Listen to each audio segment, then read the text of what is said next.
আপনাদের সামনে আমি আজকে যে হোমিওপ্যাথি ওষুধটি নিয়ে আলোচনা করতে চলেছি সেই ওষুধটির নাম ডালকামারা।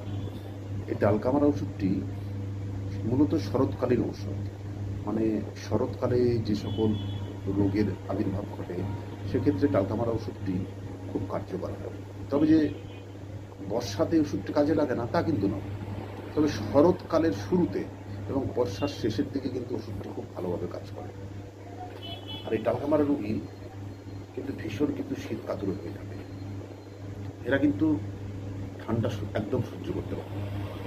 সে ঠান্ডা মানে বর্ষার জলে ভিজে যে ঠান্ডা, সে ঠান্ডাই হোক বা মনে করুন শীতের শুষ্ক ঠান্ডা, কোনো ঠান্ডাই এদের সহ্য হয়। এই ডালকামারা রোগীর দ্বিতীয় একটি লক্ষণ, এই লক্ষণটি হলো ঠান্ডা লেগে রোগীর প্রস্রাব এবং শ্লেষসার উৎপন্ন হয় প্রচুর পরিমাণে।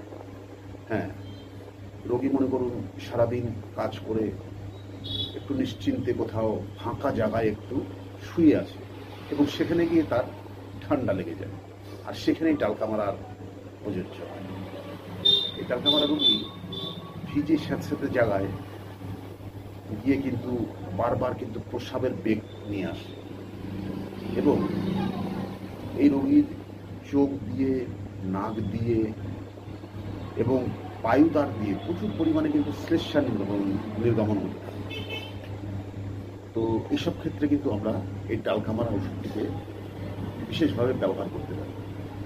আর ডালকামারা ওষুধের একটি লক্ষণ আছে, সেই লক্ষণটি হলো এই ডালকামারা মানে রোগী যে কোনো ধরনের ব্যথায় না, এরা কিন্তু স্পর্শকাতর ব্যথাতেও এরা মানে চাপ দিলে আরাম অনুভব করে এবং চলাচল করলে কিন্তু তারা কিন্তু আরাম অনুভব করে।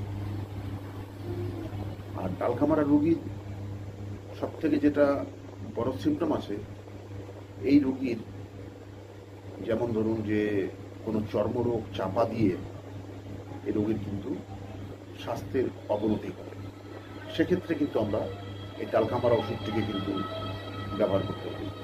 এই ডালকামারা ওষুধটিতে প্রচুর যেরকম ধরুন এই চর্মরোগের প্রচুর কিছু কিন্তু আছে, আমবাত থেকে শুরু করে বিভিন্ন রকম এই বর্ষার শেষে এবং শরতের শুরুতে প্রচুর রকমের ছোট ছোট চর্মের মধ্যে যেগুলো উদ্রেকগুলো হয় সেগুলো কিন্তু এই ডালকামারা ওষুধে কিন্তু সেরে যায়। তো ডালকামারার ওষুধটি ব্যবহার করার আগে এটা কিন্তু আমাদের মনে রাখতে হবে যে ডালকামারা ওষুধটি কিন্তু বর্ষার ওষুধ কিন্তু না।